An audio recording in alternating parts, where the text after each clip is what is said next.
नमस्कार, सर्वोदय टीवी में आपका स्वागत है। खबरों के इस दौर में आपके साथ मैं हूं दीपा सिंह। आई बुलेटिन की शुरुआत करते हैं कुछ खास खबरों के साथ।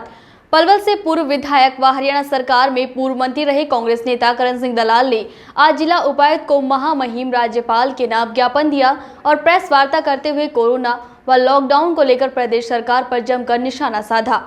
करण सिंह दलाल ने कहा कि प्रदेश में कोरोना को लेकर लॉकडाउन और धारा 144 लगी हुई है, फिर भी सीएम ने हिसार में भारी भीड़ के साथ कैसे अस्थायी कोविड अस्पताल का उद्घाटन किया। सीएम के खिलाफ नियम 188 के तहत कार्यवाही होनी चाहिए।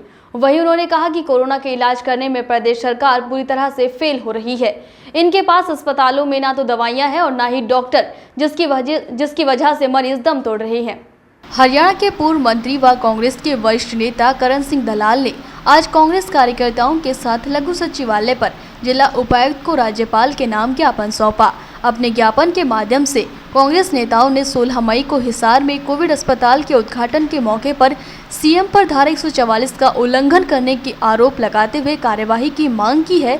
साथ ही उसी दौरान कृषि कानूनों का विरोध कर रहे किसानों द्वारा सीएम का विरोध करने पर किसानों पर लाठीचार्ज व आंसू गैस के गोले छोड़ने की कड़ी निंदा की। वहीं कांग्रेस नेताओं ने अपने ज्ञापन के माध्यम से कोरोना काल के दौरान मरीजों का इलाज करने में सरकार और स्वास्थ्य विभाग पर फेलियर होने के आरोप भी लगाए और कहा कि अब कोरोना गांवों की ओर बढ़ रहा है, लेकिन विभाग के पास टेस्टिंग की पूरी सुविधा नहीं है ताकि कोरोना मरीजों की पहचान कर उनका समय पर इलाज किया जा सके। इस मौके पर पूर्व मंत्री करण सिंह दलाल ने कहा कि सरकार ने कोरोना को रोकने के लिए उपयुक्त व प्रभावशाली कोई कदम नहीं उठाया।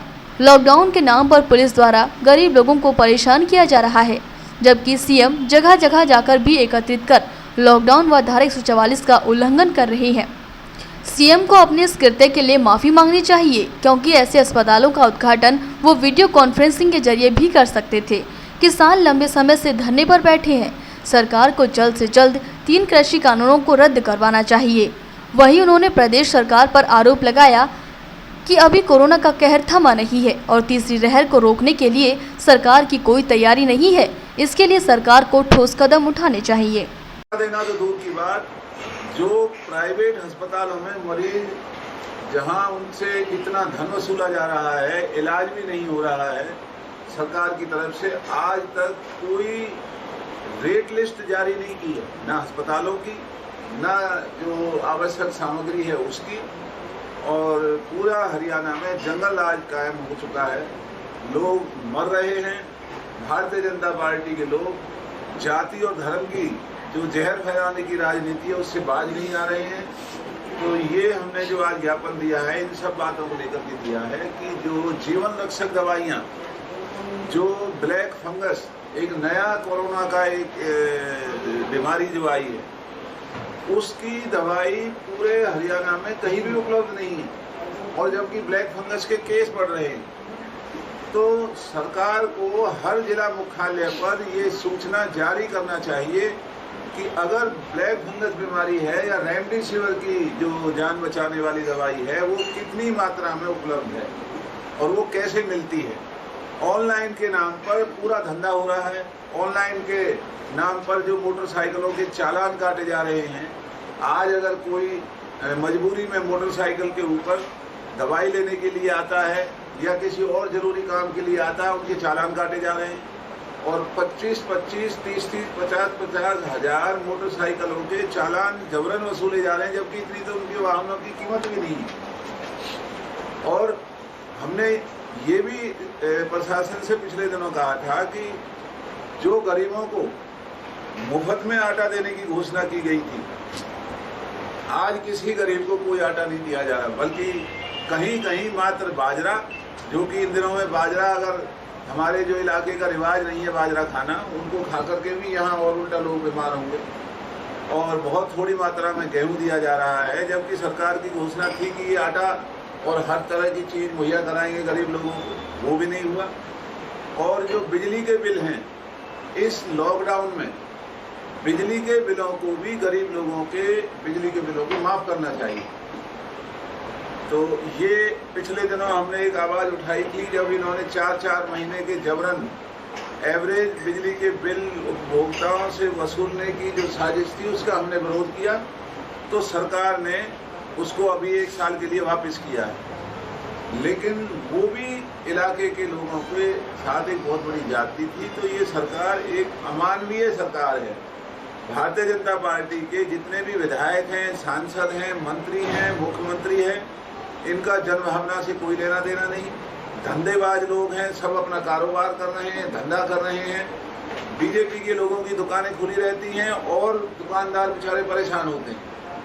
तो इन सब के बारे में आज हमने महामहिम राज्यपाल जी को ज्ञापन दिया है। कायम है जो जन भावनाओं को दरकिनार करके और लोगों के ऊपर जुल्म और अत्याचार कर रहे हैं।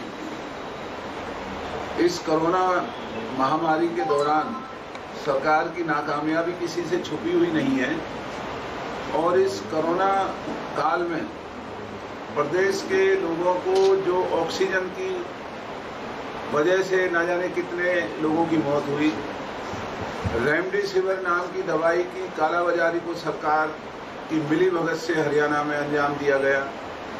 जो और जीवन रक्षक दवाइयां हैं वो दवाइयां हरियाणा के अंदर उपलब्ध नहीं हो सकी क्योंकि सत्ता से जुड़े हुए लोग, भारतीय जनता पार्टी के लोग बीच के लोगों के साथ मिलकर के कालाबाजारी कर रहे थे। लोग मर रहे थे लेकिन सरकार उनको बचाने में पूरी तरह से नाकामयाब रही। और आज कांग्रेस ने तमाम हरियाणा में जो महामहिम राज्यपाल जी को ज्ञापन देने का आज हमारा कार्यक्रम था, जो हमने डिप्टी कमिश्नर पलवल की मार्फत ये ज्ञापन हमने दिया है। और इसमें कांग्रेस पार्टी की तरफ से ये मांग की गई है कि जब धारा 144 हरियाणा में लगी हुई है तो स्वयं मुख्यमंत्री धारा 144 को तोड़ने का ये एक गलत काम कर रहे हैं। जो ये अस्थायी अस्पतालों को उद्घाटन के लिए जाते हैं, ये काम तो वहाँ का एसडीएम और डीसी भी कर सकता है। और जब इनको पता है कि किसान आज भी धरने पर बैठे हुए हैं और किसानों की उन मांगों को मानने की बजाय, उन तीनों काले कानूनों को वापस लेने की बजाय सरकार ने महिलाओं समेत हिसार में जो बर्बरतापूर्ण तरीके से लाठीचार्ज किया, जो शांतिपूर्ण तरीके से मुख्यमंत्री का विरोध कर रहे थे उनके ऊपर लाठियां बांधी गई, उनको बेरहमी से पीटा गया। तो इसमें मुख्यमंत्री के खिलाफ धारा 144 तोड़ने की और इस तरीके से गैर जिम्मेवारी बरतने का मुकदमा दर्ज होना चाहिए। और किसान जो इतने महीनों से धरनों पर बैठे हुए हैं, ये किसानों की ही मेहरबानी थी। जो धरने अगर ना होते तो आज हरियाणा में मंडियों में किसानों का एक भी दाना नहीं खरीदा जाना था।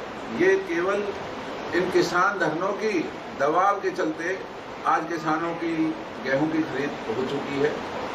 सरकार की मंशा ग्रामीण लोगों के अत्यंत तौर पर उनके खिलाफ है, शहरी लोगों के खिलाफ है।